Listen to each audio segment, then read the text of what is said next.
Good evening, ladies and gentlemen. The inaugural KB Oberoi Memorial Lecture. As we strive towards the Golden Jubilee celebration of our school next year, this lecture series, in the memory of one of our illustrious founders, is the first in the series of events to celebrate our glorious 50-year journey. From small beginnings, our student community has contributed in multifarious ways to their evolution and transformation as global citizens, traversing the world with the talisman of our school vision. And if you recall, this vision is written in the almanac's first or the second page. It says, at Mira Model School, we strive to produce a well-rounded, confident, compassionate, and a positive young person with an inquiring and fearless mind. A Mirite must respect the viewpoint of others and believe in the values of social justice and equality, acquire skills and knowledge to assume responsibility of leadership in all fields of endeavor. This lecture series is a chance to reflect and build upon the vision and values of one of our founders, Shri K.B. Oberoi, who was instrumental in the design and building of our school, ensuring a lush 2-acre playground for children, being a keen sportsman himself. His values of courage, tenacity, humility, stoic resilience in the face of adversity, calm demeanor are traits we remember him by, a true gentleman in every sense of the word. The artist Vincent van Gogh said, great things are done by a series of small things brought together. It is these small things that are oftentimes difficult to overcome, difficult to choose, yet make the difference between success and failure. With their ability to bring about exponential transformation and build great institutions, nations, and indeed even a great world. Our founders, who founded the vision of education of the girl child, would have been so proud of the achievements of our keynote speaker today. I'm extremely proud to introduce our inaugural speaker, Ms. Bhawna Bakshi, alumna of the batch of 2021. I beg your pardon, 2001. Currently, Bhawna Bakshi leads the executive search for consumer health, Asia Pacific for Johnson & Johnson, and is behind critical leadership hires and ensures that the right leadership talent is available for the multi-billion conglomerate. An alumna of Mira Model School, where she excelled, Bhawna went on to a stellar academic journey at the Delhi College of Engineering, now called the DTU, where she secured a bachelor's degree in environmental engineering and the Lieutenant Governor's Gold Medal for the best all-rounder. She went on to secure her master's degree in environmental engineering from Stanford University, topping it with an MBA from INSEAD, the best business school in the world. She's had a versatile career path, working with Singapore's National Water Agency's business development, a stint for the energy infrastructure firm, consulting firm, and even managed cross-functional infrastructural projects, including working on Mongolia's first wind farm project. She then worked in leadership consulting, spending 8 years in leading people advisory firm Korn Ferry, after which she joined her current position. A versatile background empowers her to be a true partner and support to business leaders throughout their journey. She's well traveled with work experience in over 30 plus countries. We are very proud of your achievements as parents and teachers are of their own children. I am very honored to invite you to deliver the inaugural KB Memorial Lecture titled From the Family to the Community to the City to the Country to the World, a Life's Journey. Welcome, Bhawna Bakshi. Thank you, ma'am. Thank you so much. Thank you, Meenakshi, ma'am, for such generous words. Good evening to all of you. I see so many familiar names, both from the alumni, from my teachers. Good evening to all my lovely teachers and all the distinguished guests and everybody who's on the call. I'm very delighted to be here to share with you my journey from being a school student at MMS to where I am today. I am a MMS lifer. I spent 12 years at the school. In fact, a little longer because I also went to Mary Home, then MMS, and graduated in 2001. I'm now based in Singapore and live and work here. So that's where I'm talking to you from at this moment. So just give me a moment. I'm going to share my screen with you. So I've got some little snippets and little pictures to build some nostalgia, but also talk to you about my story using that media. So just give me a moment to connect to that.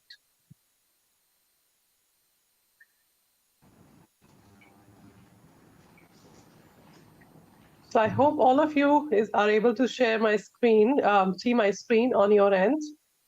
So just, Yes, please. all right, perfect, perfect. Great. So as I've been given this topic, and in fact, this is a topic that comes to my mind all the while. Now that I sit here in Singapore, much of my work, much of my actions are very global. But when I started, I was from a very humble background, a family closer to the school, and that's where I started from. So I know this is the last picture you wanted to see today, but I want to share that I work for Johnson and Johnson. Ma'am did share that, but just to say that we are behind the world's first vaccine, which is a single dose vaccine. In that sense, I'm very proud to be associated with the organization that is today. I work across Asia Pacific to hire CEOs and senior leaders for our organization and work on their success. Some of you may not understand executive search, so for better understanding, I want you to think of me as a casting director who plays a critical role in finding the right lead actors for a movie to make it a success. For those of you who are movie buffs, as I am, you would know a casting director working behind the scenes is as critical as the leads. So, in other words, I ensure success of my organization. As ma'am shared earlier, I spent over 10 years in people consulting. Prior to this, I'm an environmental engineer by training, a daily height, like most of you may be, competitive, but with a kind heart and a true people person. And I'm here to share my story today, as I believe it has the power to break down barriers for others, for all of you.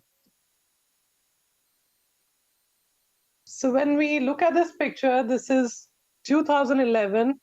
This is Gobi Desert in Mongolia. I had read about it in books, in my geography lectures, but never thought I would be experiencing it. I want you all to take a moment and think about the best advice that you ever got in life. When did you get it? Where did it come from? I was asked to reflect on it recently in one of my office sessions. When I was 17, I got an advice to live life with no regrets. Where I was 10 years later after that advice, that is what you see in this picture taken in Mongolia. The advice came from a young, wise lady at school who is here today between us in this lecture. It came from none other than Sadhna ma'am.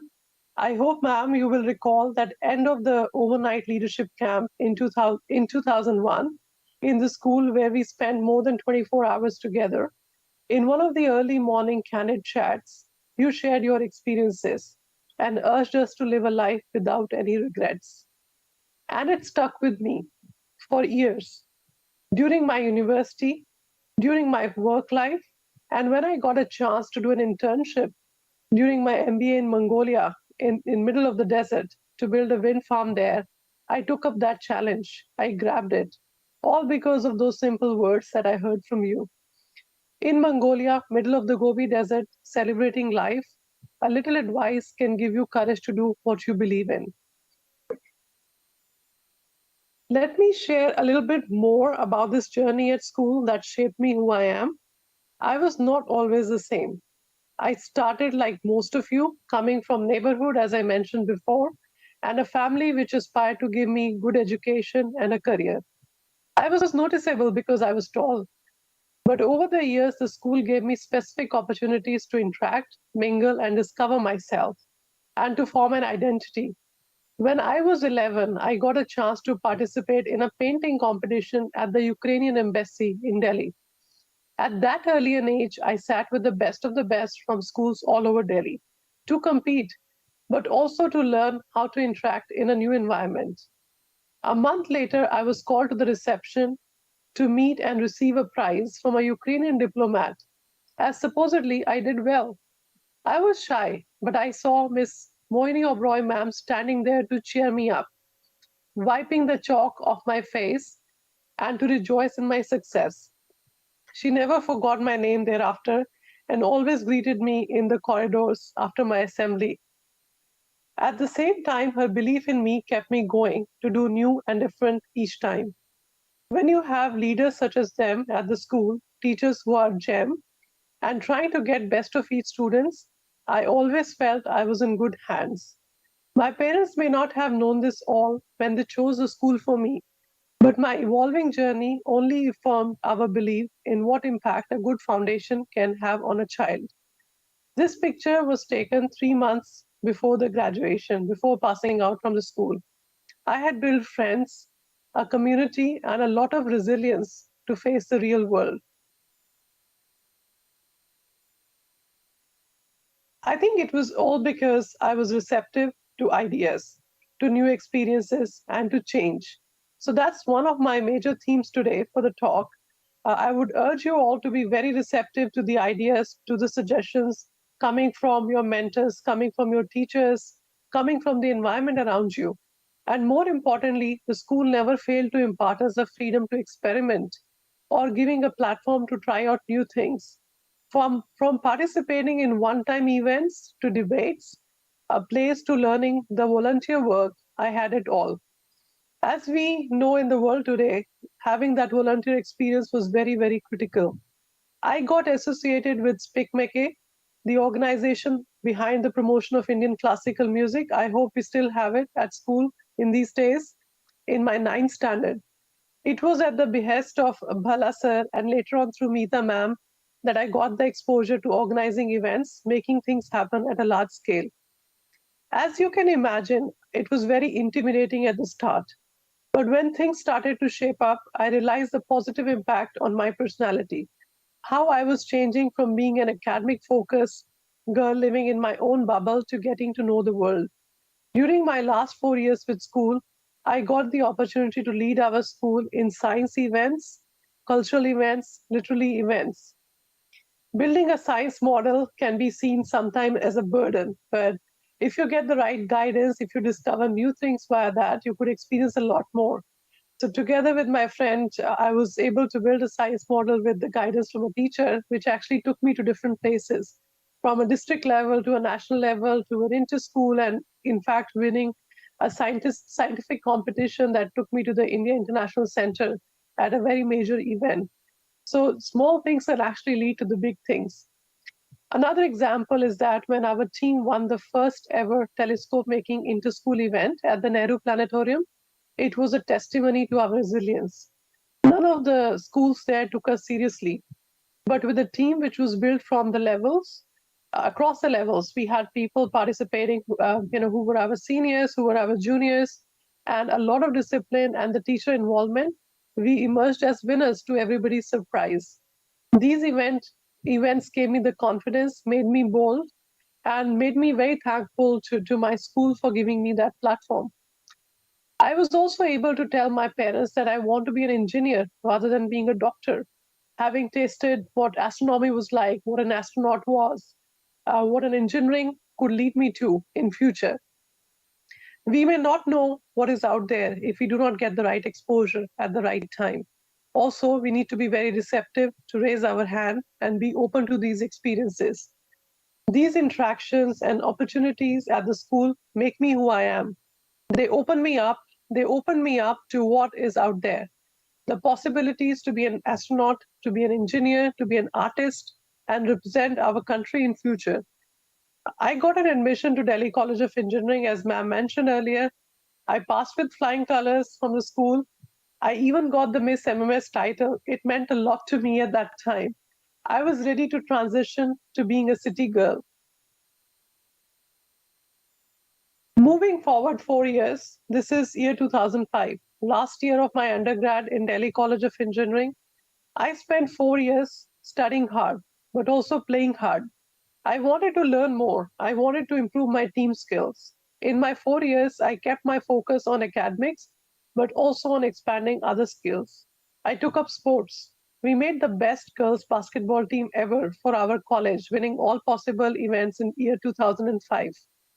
I remember our school to be also very pro sports. In fact, we had the first rock climbing wall that was there in a school. So that was quite ahead of its time. At the same time, doing the sports events outside my academics helped me expand my network, helped me mingle with students from other universities, see what's out there beyond engineering.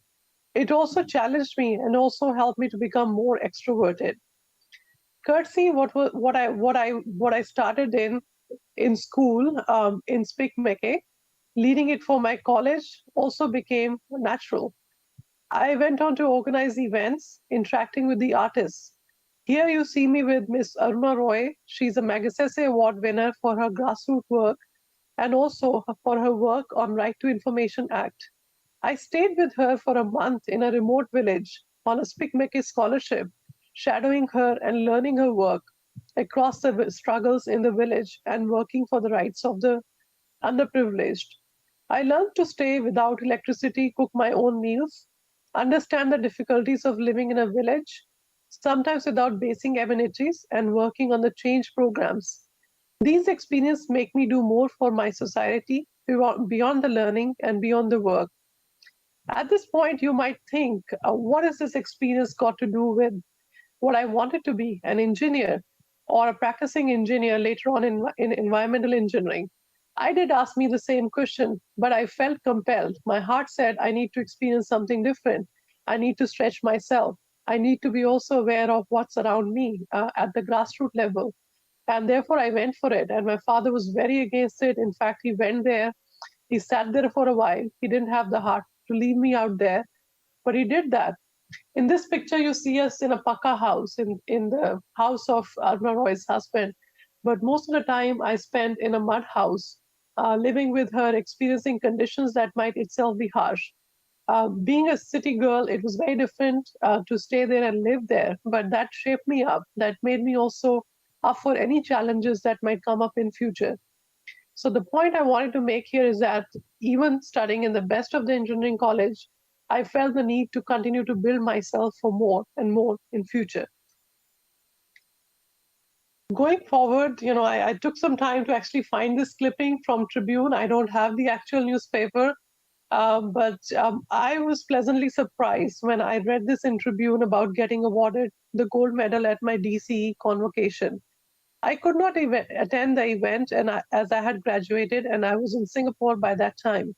But my heart swelled with pride, not because of the outstanding achievement was in academics, but because I was recognized as an all-rounder. I had achieved my aim of ensuring that I grow, that I'm seen as more than just an academic star. Going forward, I would say, the other thing that I really want you to take away from my talk today or my story today is the focus. While I was trying to experience a lot of different things, while I was agile, I was accepting change, I was also very focused. I made most of my undergrad. With my focus and agility, I got through my next step in my journey. That is getting an admission to Stanford University on scholarship. Here, I would like to share that in life, we will be presented with a lot of choices, and we need to follow our heart. When I graduated from Delhi College of Engineering, I had a job with Infosys that would take me to Bangalore, that would lead me to a career in technology. And also, I had an option to continue my studies in environmental engineering in US. I took up to pursue higher education due to my passion for urban environment and also for experiencing an Ivy League college. But I made this choice because I followed my heart. After my graduation, I was bonded and I had to come and work with the Singapore government because I went on their scholarship to attend the Stanford University. But this is a choice I made and I was very proud of it because I experienced a lot more by making this choice. In fact, this is, kind of, I've never shared this with anyone before. But when I went to the Stanford University, to California, to the campus, this was my first time taking an aeroplane to be in an aircraft. I had never been on one before that. So it was a big leap of faith for my family, for myself, and getting into a new land all by myself and making new friends. So that's my journey. That's where it started, my journey from my own country to another country to going into being a country girl. That's what I would call it. Going forward, I worked in Singapore for the Public Utilities Board, which is the national water agency of Singapore. Here, the things were much ahead in the water sector. We have 24 hours water supply from the beginning, but there was things that they were still trying to improve in the urban environment and in the water sector. In my 4 years of early work life, I had a chance to impact the Singapore water sector and the urban environment, and to be part of the iconic projects that were happening here. Singapore is a very small city state, and we can't catch most of the rain that falls here. And as a result, we are water scarce. We only have one river, a big river that runs through Singapore. I was part of the project to build a dam across the Singapore River to create the largest artificial reservoir that is in Singapore. That is what you see in the picture here on the left hand side. I was soon working on international projects after that, traveling extensively, including consulting for the Delhi government for the Yamuna River cleanup. So I was very excited that I was able to contribute from where I am back into my country, but also into the urban environment development of some other countries, including China and in UAE, and also interacting with water professionals around the world. Also, I had a chance to work with the global water experts. I never said no to an opportunity. So, in this picture, you see Mr. Ajit Biswas. When he came to Singapore for the first time, my organization asked me to play a tourist guide, to play a host and show him around. I jumped at the opportunity. So, this opportunity took me beyond my work. I played a tour guide for these water experts, made myself available on the weekends, and in return, gained a lot. I worked on the projects which shaped this water story, as I talked about. Also on the side, I continue to volunteer to do volunteer work. And here you can see me on a work trip with the UN Habitat into a small village in Nepal. I spent more than a week with them and focused on improving the water supply in the rural areas. I was also key to my organization in winning the Stockholm Water Prize in 2007, which is like a Nobel Prize in the water sector. Very early on in my career, I was managing a huge water project with a team of 60 from all walks of life. And I was thrown in a challenge to manage a large team, which forced me to go beyond my comfort zone. These are the experiences I would like to share with you to say that if you believe in yourself, you can take up any amount of challenge, any stage of the challenge as you go forward. All through my early career years, I had this urge to go beyond the technical skills, to learn more leadership and business strategy. No matter in what field we work, whether it is water or energy or technology, one thing made the difference. It was the people and having the right leaders. Also, the world was hit by the global recession in 2009. I felt this was the right time for me to take up studies again, learn new ways of business, and make most of this dull time. At this stage, I decided to do an MBA and discovered INSEAD, which offered 1 year program in France. My driver was to be out of the workforce as short as possible, and therefore I looked for a 1 year program. And this chance discovery led me to INSEAD with over 90 nationalities and being with the best of the best. I continued my growth by learning from others. It was indeed the world number one business school. We had a classmate who had climbed Mount Everest, another one who had made a movie which premiered at the Cannes Film Festival a year before. In fact, she took us to the year festival, Cannes Festival in year 2010, 2011 with us. So it was an experience of a lifetime, even during the MBA journey. When you are surrounded by such diversity and still trying to excel at what they're doing, you are forced to stretch yourself and also be agile. You know that there are people out there who are smarter than you, and it's really going to be about teamwork. It's really going to be about working closely together to enhance your career and also make world a better place.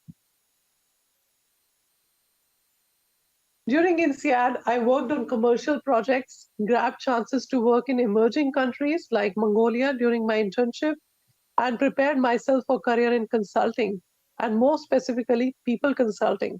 I was hired by, again, one of the leading people advisory firms, Conferry, to work in their Singapore office, working for major Fortune 500 companies. With varied experiences that started off at school, great exposure, and a desire to dream big, I found my calling, which was to help people excel in their careers and to work in the people consulting industry and the people operations going forward. So, this is me with my husband at my graduation.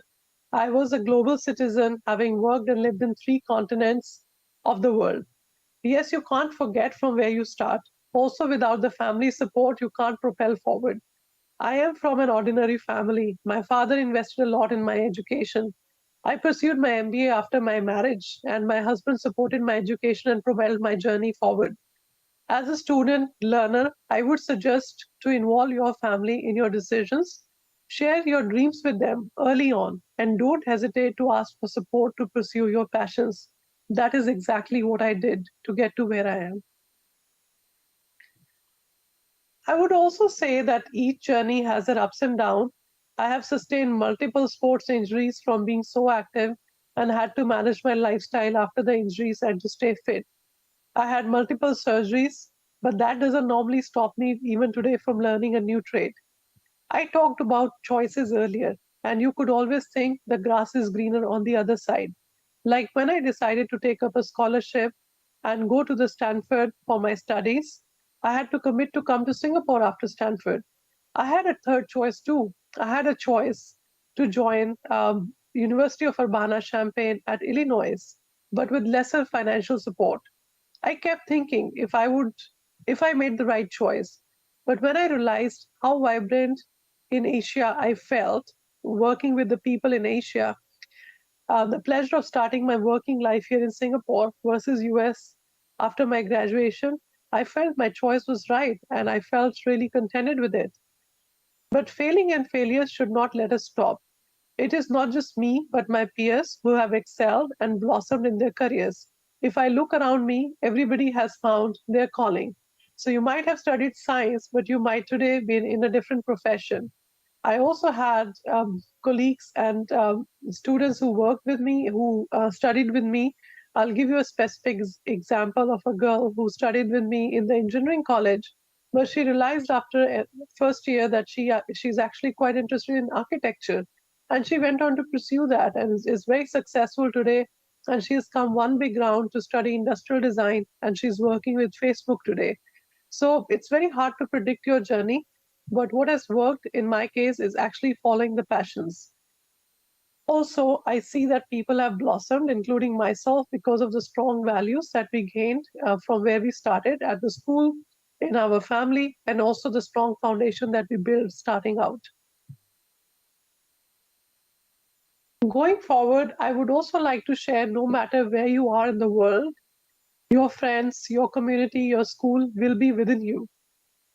Here you can see my friends visiting me in Paris during my MBA, attending each other's weddings, or I meeting my school friends in Melbourne over a meal 15 years after passing out from the school. Remembering and expressing my gratitude to the teachers who shaped my journey. Here you see me with Miss Preeti ma'am, who's also an alumni of the school now, on a trip to Australia in 2016. She never taught me English at the school, but still we had a great bond. A special thanks to the teachers at MMS who made our school journey a personalized experience and eventually becoming our mentors and even beyond. So, coming to the last part, my last message for today: be agile, think big. I never thought I would be able to make a switch from engineering to human capital consulting to being a leader today. But having the right foundation, values, curiosity made me go forward. If there's a word to describe it, it is agility. I was open to change and I was constantly building myself up for something bigger. All of us are global citizens today. No matter where you are sitting today, we are all connected with the problems of the world. We are also connected with the trends and the opportunities of the world. To be successful, we have to keep up with the change. We have to keep up with the trends as students, as educators, and also as parents. At the same time, balancing our lives and work has become even more important in the environment that we are in today, especially working from home or learning from home due to the pandemic situation that has come up.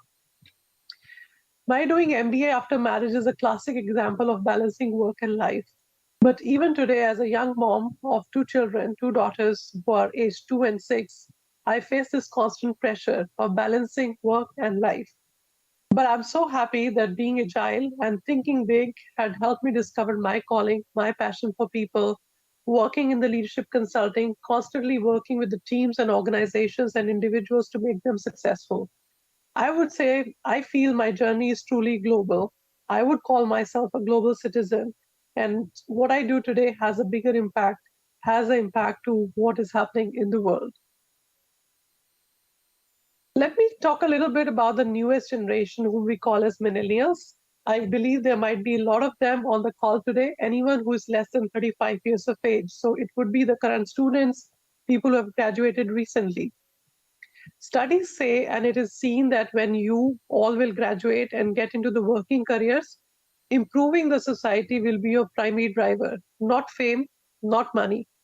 We see examples like Ola, like Paytm, where the technology, entrepreneurial efforts of the millennials have changed our lives. It is a changed world. We have lived with the pandemic for over 2 years. Most of the students around the world have not been fully back to the schools and have embraced online learning. While our ways of learning have changed, while the interactions are limited by safe distance, and the general advent of technology, AI, and new age career choices, right from being in digital media to computing, the key question is what would be important for this new generation? What traits would be important for this new generation in view of what is happening around us today? I would also add that millennials is a generation who has the most power to make the change. And at the same time, going back to my question, what would matter as traits for the generation who's coming out right now? You won't be surprised. It is being open to ideas, experimenting, being focused on the bullseye as opposed to multitasking, agility, and having a vision and purpose orientation. It is everything that we just talked about. It isn't that difficult to excel, is it? In my work today, while I'm focused to deliver the leadership outcomes, I also work as a diversity and inclusion ambassador, making sure everyone has access to equitable opportunity at the work, regardless of gender, regardless of race and orientation. And that is another one thing that you have to be very careful about embracing the diversity wherever you are today and wherever you would be working in future. So this talk, I would say, has given me a chance to reflect, to think what creates a successful journey. When I look back at my journey as a student, working professional, and a parent today, there are themes that I see, and I would like to share those. As a student, I was a go-getter and always looking to excel. It might take a while to find out your calling, passion, but by being receptive to ideas, excelling, you will start to see anything is possible. We should be open to all sort of experiences. What you learn today may have an impact on your choices and career in future. Be receptive, be focused, and be purpose driven. Always follow your heart. I would say that when we become an alumni of a school, it's also important to give back to your school, give back to the community, give back to the family where you came from. My advice to all students here will be to be patient, and it might take a while to find your calling, your career, but you would have it, but you would get it, and you would know it. At the same time, as a parent, and the parents who are on the call or alumni who are on the call, our job is very simple. All we have to do is to provide a safe harbor to our children to develop expansive thinking and to find their passions. One of the things that we have to do more is to listen. We might be able to give them all means, a lot of activities to do, keep them busy, make them travel, and have a lot of recreation activity. But it's very, very important to offer a listening ear and listen to their problems, listen to their aspirations. There's always going to be distractions from technology. I would ask you to encourage your children to develop their own boundaries. by testing and making sure that they are getting to do what they need to do. Very important is to give them the right foundation. And I think I got a brilliant foundation at the Mira Model School, at the MMS school for 12 years to shape me who I am today. I would like to wrap up my talk today by sharing a wonderful acronym with you, JOMO, which means a feeling of contentment with one's own pursuits and activities without worrying over the possibility of missing out on what others might be doing. As a student, looking at our next steps, and as young adults, we experience a lot of fear of missing out, FOMO. And as a parent, too, we are worried that our children may not end up in a good university or a career. We need to overcome it. We need to focus on our passions and be who we are to realize our best. Today, I'm contented with where I am, that is living life without any regrets, but continue to seek experiences that make me a lifetime learner and a good parent. Here you can see me experiencing an auto ride with my 3-month-old child and 5-year-old daughter in chilly winters of Delhi. I thank you all for listening to me so intently and also for this wonderful opportunity to reflect and share my journey with you all. If you're interested to find out more about me and connect, feel free to ping me. Here are my whereabouts. I will now stay on to interact with you all and to answer specific questions about my journey. Thank you, Bhavna. We were proud when we saw your CV before we started talking about your speech here and your memorial lecture. But I think my heart and everybody's heart, especially the teachers, is bursting with pride after your lecture. Thank you for that excellent speech. About being a teacher, how can I resist asking questions? So I'm going to have a go at a couple of questions. With so many varied achievements as a student and as a professional, how do you find focus in what you're doing, and what advice would you give to students to strike a balance between excelling in academics, having fun, being on social media, keeping up with with everybody? So what is that one mantra to find focus in life? Hmm. I wish it was easy and for everyone. Um, I would like to think that it is like being on a cricket tour to an amazing new city. I think everybody loves cricket. I love cricket too. You need to first focus on your game. Then you can think about mingling with your family, seeing the new city, going about the city. So that's always been my mantra. I would apply it. I would make sure that I'm planning very well. I'm dividing my time. Some of the days are very, very difficult, but you plan as much as possible.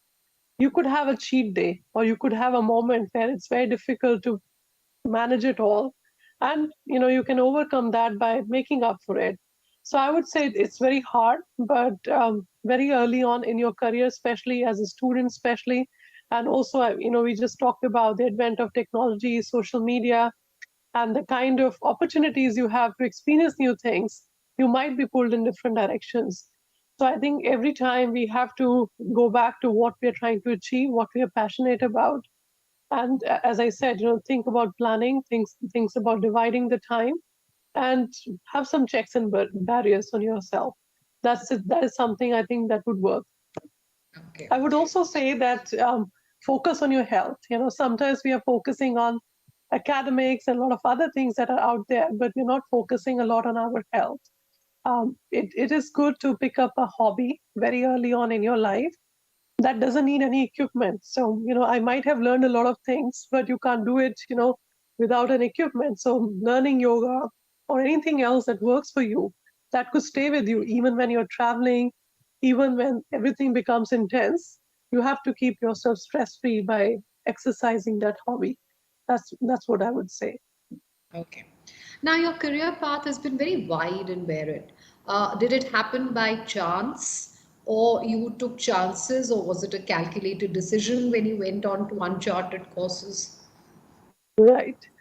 I think when at that moment I would have thought, I'm being very calculated. I've looked at all the options. I have weighed everything. This is what makes sense. But when I look back today, I would say some of it happened by chance.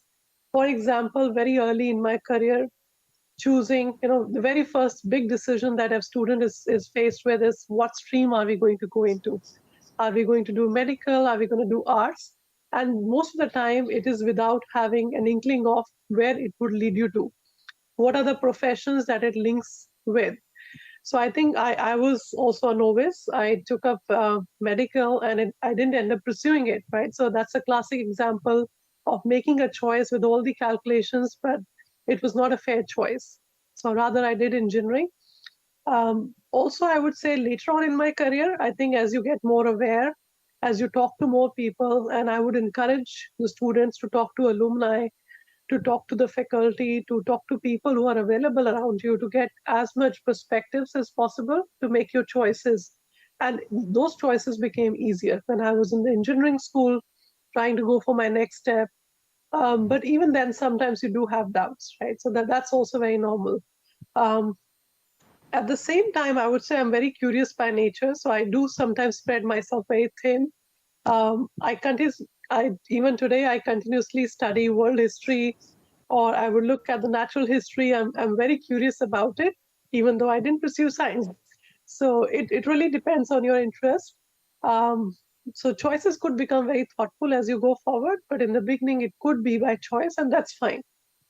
Okay. Yeah. Now it's very fascinating, that you took some uncharted courses through your life. For instance, you were a dairy girl and you went to Mongolia for a wind farm project.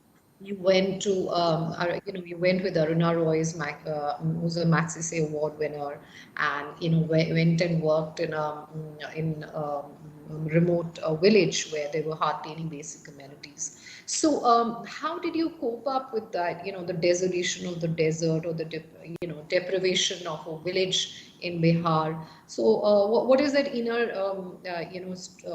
streak in you, inner strength in you, inner curiosity, or you just went there for the experience? Right.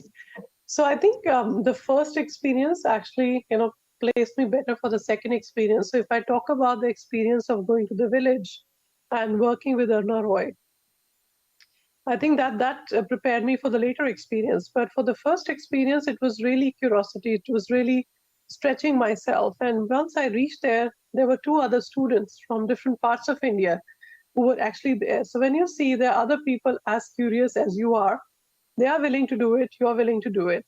At the same time, you look at Aruna's journey, from being in the services and giving them up and going on after that to do what she was doing. I think that was inspiring. So, you always think about what's the right path to do it.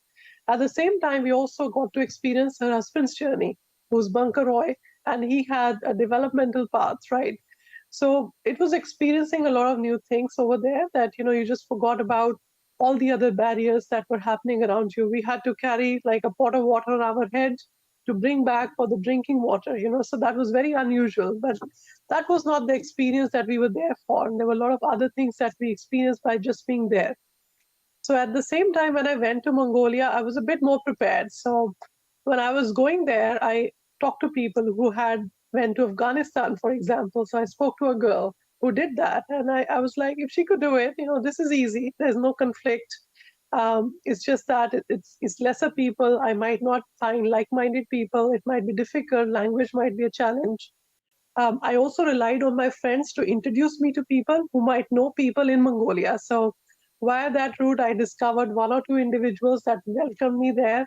I made good friends with them. I made friends with their friends, and I experienced, to travel with the locals together with them. And, that's how it just shaped me. And I mean, I do keep in touch with many of them even today, and they're doing very good things. They have been back in India and doing work on the ground again. So I would say that, it's possible, but yeah, I think it's really the inner desire that you want to stretch yourself. Okay. Yeah. Now, your current take on the situation in the world, what skills, values, vision, responsibility does the young generation have right now? Incidentally, there is a guest called Siddharth. We will give you an opportunity once while we're done with. formal questions. So please do wait for us. Yes, Bhavna, please go ahead with the answer. Right, right. So I would say that, I think we talked about a bit of what you should be oriented with to be very, very flexible, to be very, very adaptable, and we call it agility in the world today. So I think that's a very, very acceptable term. You need to be self-agile, you need to be learning agile. So if you don't have the self agility, you can't learn new things. So, and then there needs to be social agility to be able to be open to other people from diverse views. As you go forward and forward, when I went to stay in the village, I interacted with people from different parts of India. And that was unusual being in Delhi. You don't come across them. When I came to Singapore, I experienced a lot of Asian culture or Southeast Asian culture. When I was in US, I was interacting with people from the Latin or the Latin America or the Americas. At the same time, when I went to INSEAD, it was like being bombarded with still a lot of diversity. Um, it was very difficult to work in a group. We would walk out on each other. It was difficult to understand each other. And yet we spoke the same language, which was English. So I think that's exactly what we were trying to develop, an ability to work together in teams, an ability to give each other room, having that flexibility, having that adaptability to learn. So that's what I call agility, and that's a very big trait to have in the world today. Okay, thank you so much. Now, we have some students who would like to ask some questions, and I would like to invite Dishita Sharma, who's a school vice head girl, to ask her question, please. Dishita?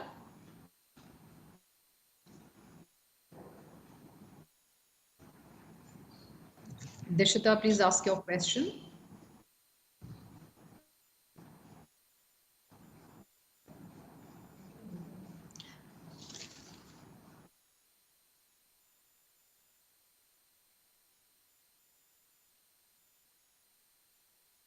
Good evening, We ma'am. just I'm Dishita Sharma, and first of all, I'd like to say it was such a nice experience to hear you talk about your journey.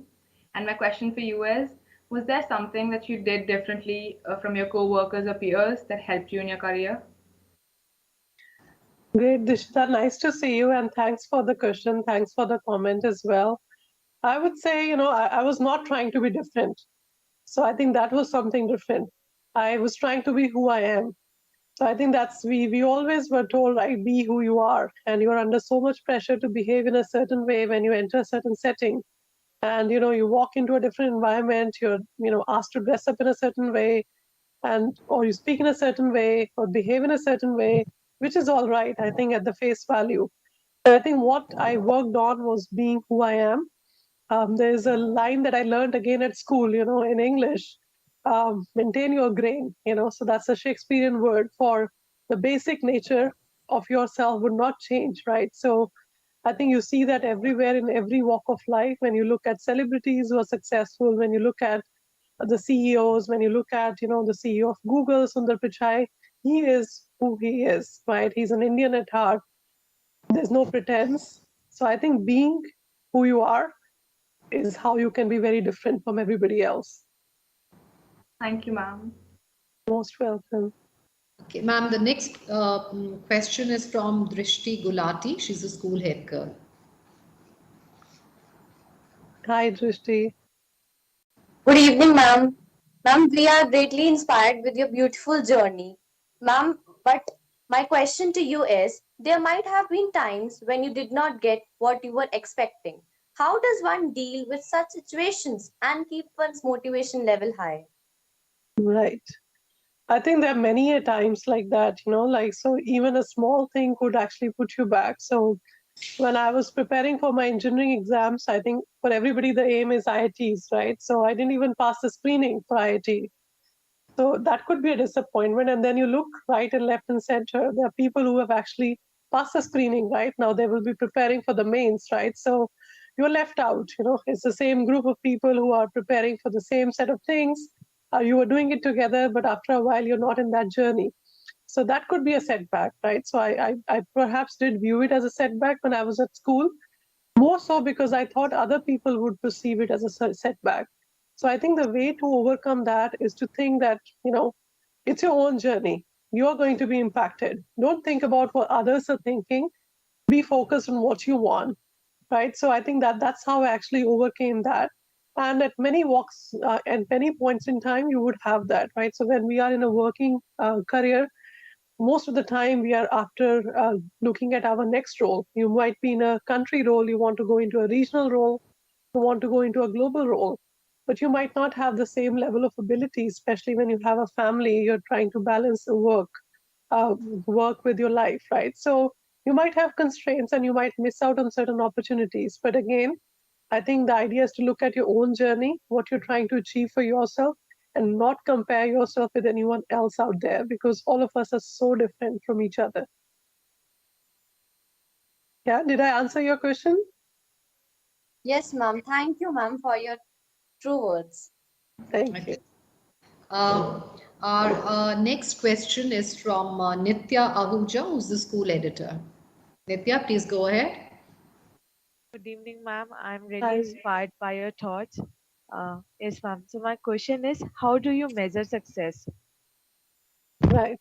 I think it's a question that, you get asked in every interview or, in every walk of life. We're afraid of this question, right? And I think the answer to this changes, at different stages of your life, right? So I think success could be getting into a good school, right? Or getting into a good university when you are a student and, everybody around you is talking about it, right? It could be about sports. It could be about, like these days, a lot of people want to have a media career, right? So it's really about preparing yourself for that journey. So it could be different. But if I look back, I think success to me is when I've tried enough, right, to get to where I am. So I think that is success for me. I've put my best efforts into it. It might not yield immediate result at times, but in future it comes back to you. So it's very hard to explain. I'll give you an example. I think about Steve Jobs, the ex-CEO for Apple, who's not there anymore. He was a school dropout. Like in university, he dropped out. And instead of studying the subjects that he was doing, he used to hang around in the dorm and he studied calligraphy of all the things, right? And he just liked it. He didn't know what it would yield for him. And people perceived him as a failure, to say that, it would not work out for him. In the end, he ended up launching Apple, and it's known for its design. And the first keyboard for Apple that came out is because of his interest in calligraphy. So, sometimes it's hard to relate to what would spell success for you. So you might be disappointed at the immediate failure, but when I look at these stories, I try to cheer myself up. It would come back to you somehow. Thank you, ma'am. Your story is indeed an inspiration for all of us. Thank you so much, Nitya. Okay. Next on our questioning list is Naman Verma, who's the school head boy. Good evening, ma'am. Hi, Naman. How are you? I'm fine, ma'am, and I would like to say that the positive approach of life by your words, like you expressed now, really inspired all of us. So my question for you would be, what would be a saying that you live by? Right. I think it's hard to say. There's so many, right? But as I said recently, when I was asked like on the spot to search through my mind to say what's the best advice you got, that living without any regrets came up, and this was just 3 or 4 weeks before when Meenakshi Sant ma'am asked me for it. But today, when I was just doing my own reflection, there are words. So I read a lot as well. So I had a great interest in literature. So if you know this poet Milton Berle, I read his poetry once and it stuck with me again. So it says, I'd rather be a could be if I cannot be an are, because a could be is a maybe who's reaching for a star. I'd rather be a has been than a might has been by far, for a might have been has never been, but a has been was once an are. So it's very difficult to understand, but what it says is that, if you try enough, I'll always be a could be. So if I wanted to be, for example, a model, right? So, as long as I'm trying and I feel that I could be a model, I'm successful. I feel very good about it, right? So I'd rather try rather than say I can't be. Yeah. Thank you, ma'am. Okay, thank you. Bhavna, I'd like to share a comment from one of your ex teachers, Suniti ma'am, who was your class teacher in class 9. And she's written to say, I'd like to share that very often Bhavna would be seen tutoring someone less bright, even at that age, class 9. She had the insight of helping others, little realizing that it was the reinforcement of her own learning. And I was a class teacher then, so you'll be very happy to know about that comment for you, that Thank you. compliment for you. Next, we have Samiksha Sharma, who is the school editor, and she is going to be asking the question to you again. Good evening, Okay. ma'am. Good evening. Your journey is very inspiring for all of us. Ma'am, I I'm would glad. like to ask you a question. What was the highest point in your life? I would say, getting out of the school, getting to the Delhi College of Engineering, but I think as I got selected for Stanford University, going there, I think that whole experience and having that opportunity to experience an Ivy League university, that would be the high point. That's kind of a starting point, and also a high point that I wanted to maintain all my life when I went there. So that would be one. Thank you. Thank you, ma'am. There's someone in the audience, Siddharth, if you could please go ahead with your question. Siddharth? Yeah, hi. This is Siddharth Sharma, the speaker earlier. Probably Meenakshi San ma'am would have identified. Absolutely, So, I have. yeah, great. So I should have mentioned my name. I've been waiting for some time. I thought I'll miss out my chance, so I thought I'll just ping. So hi, Bhavna ma'am.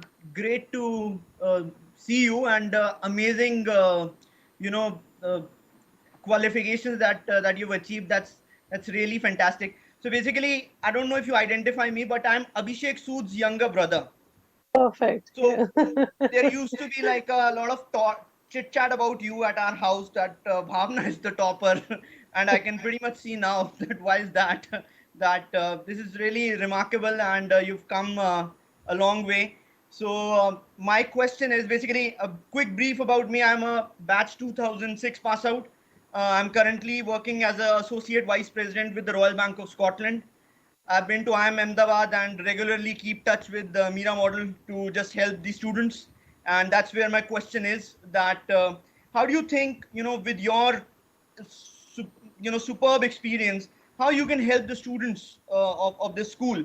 Because I'm a very practical person and I would, the students would really benefit if you can actually create a career path for them to actually guide them in reality that what's needed, what they should do, and what would be the best way forward. So I really don't believe in going into IITs or premium institutions, but rather I believe in what's the need of the hour, what are the skills that they need, and what would actually eventually help them to be successful.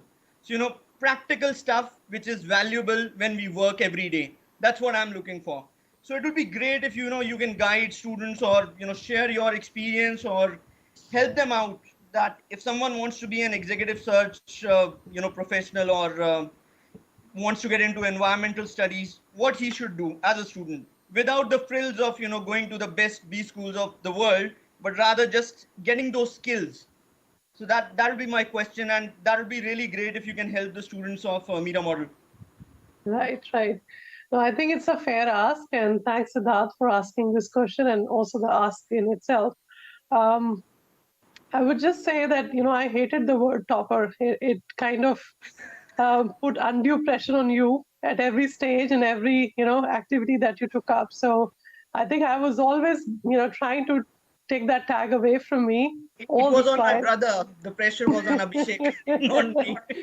All right, great. So I think, as I said, since now we work in a corporate environment, so there's a lot to bring back from there. But of course, I think today the millennials are changing as well. A lot of people actually want to take entrepreneurship as a journey. They might even, as you said, it's very skill based. You know something, you have an idea, you could go about it. You might not necessarily be taking a path that we had taken right before going into a college, want to do a master's, want to do an MBA. It's too much of an education as we look around today. And you don't have to necessarily stay in a company for 4 years or 10 years, like to make your jumps. So you want to, like, you live in a gig economy, that's what we call it. You do shorter stints, you gain your skills, and you move to the next stage. But having said all that, I'm happy to work in a structured way, to work at, I think the first thing is just familiarizing students what's out there, what you could expect, and just that awareness could actually make them say, oh, I can look at this, there's not limited choices. There's so many choices that are there in front of me, and I don't have to decide now. I think that's the major part, and we call it counseling at times. So as much counseling as we do, but I think with a lot of exposure that could help. The only danger of doing that is that you and I, we have all gone through a journey, and we know certain things now which students don't know, right? But putting that in front of them could actually intimidate them as well. Could actually, kind of, it's like when you experience something versus when somebody tells you, you don't believe it, right? So you have to be very careful about how you design this counseling, and together with the faculty, definitely it can be a lot of help. One thing that I do here is actually, kind of teaching interviewing skills to the students, to the university students, to young professionals. And I think that's like a real skill. So if there are people out there, if there are students learning to interview, learning to do group discussions, that's like a tangible skill that I can actually help on. Fantastic. Yeah. That'd be great. Yeah. Thank you. Perfect. Thanks for asking. Thank you. Yeah, sure. Yeah, that's all from me. Thank you. Okay. Okay, Principal Ma'am would like to speak with you. Just give us a moment, and she'll be joining us.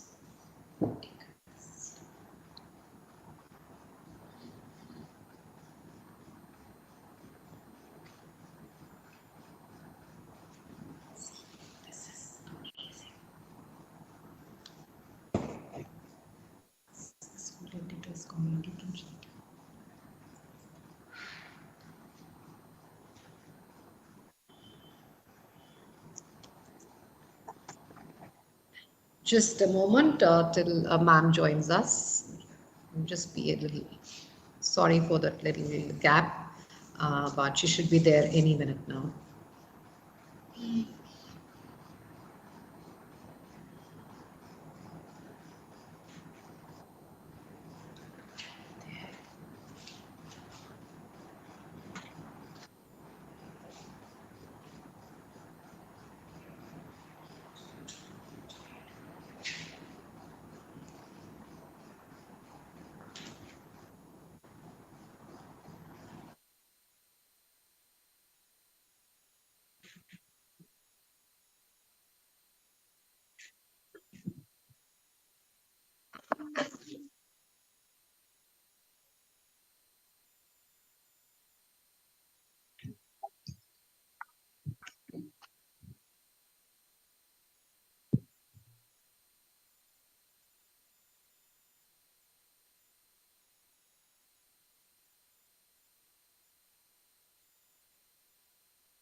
Please bear with us. Principal Ma'am is just here in a moment. Thank you for your wonderful comments. My apologies for keeping you waiting. But honestly speaking, listening to you, I couldn't hold back my tears. All that was rolling down were tears because one did not understand. Well, just a second.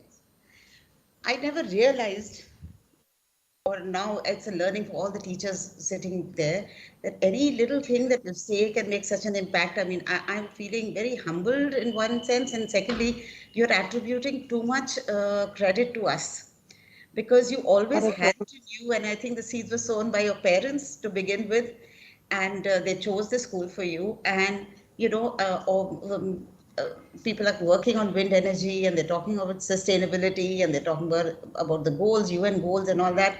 You're all there. You're already there embedded. I think that first day when you came back from DC list and you said, ma'am, I've got into environmental engineering. This is the first batch. No one else is taking it. I cannot forget that day, but I don't remember any of what you went before that in making you who you are. But I remember both you and your sister going to Gold Akhana and teaching the blind children. So I don't know where your journey started. You're so rooted somewhere, and it was just a sheer joy to listen to each thing being said about you and by you. And I hope this is going to be an inspiration. And all we can say is thank you for turning out to be what you are and showing us the way. And, at the fag end of our journey, of our careers, there is so much more to be done. And that's what I'm taking away from your journey. That when do you say it's over? It isn't ever. And you have to keep pushing the envelope. And I can't, I'm tongue tied today. There's so many comments coming, and I wish I could read them out to you, hearing your story. But we are so proud of you and all that you've done and will continue to do. I know you're going to map the world. It's not just going to be Mongolia or US or Singapore or anything. You are truly a world citizen, and we're so grateful for you for being who you are.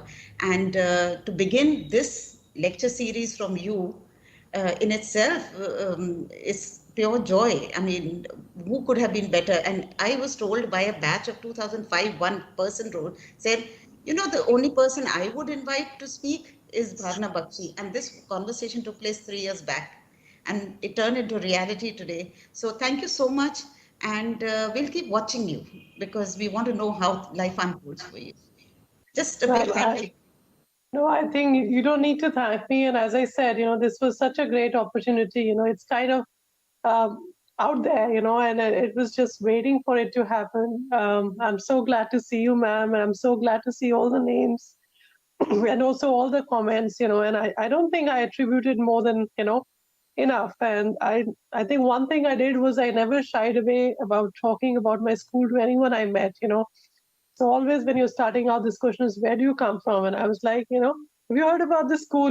We had this very fancy wall there, very colorful. And so I think you only need to be proud from where you are, whether it's your family, whether it's your community, whether it's the school, and and be who you are. But yeah, no, I think it was my chance to actually thank the school, thank the community for kind of shaping me who I am. And yeah, I'm just so happy to see your face and all the faces out there. And I hope I get a chance to meet with everyone in person anytime soon. Yes, Bhavna, and incidentally, it is the 50th year we are inching into. So 50 years and Bhavna addressing us like this is always going to remain etched in our memories. And we're extremely proud. I wish I had synonyms for pride, but everything, thank you for being who you are. Mrs. Sant, over to you because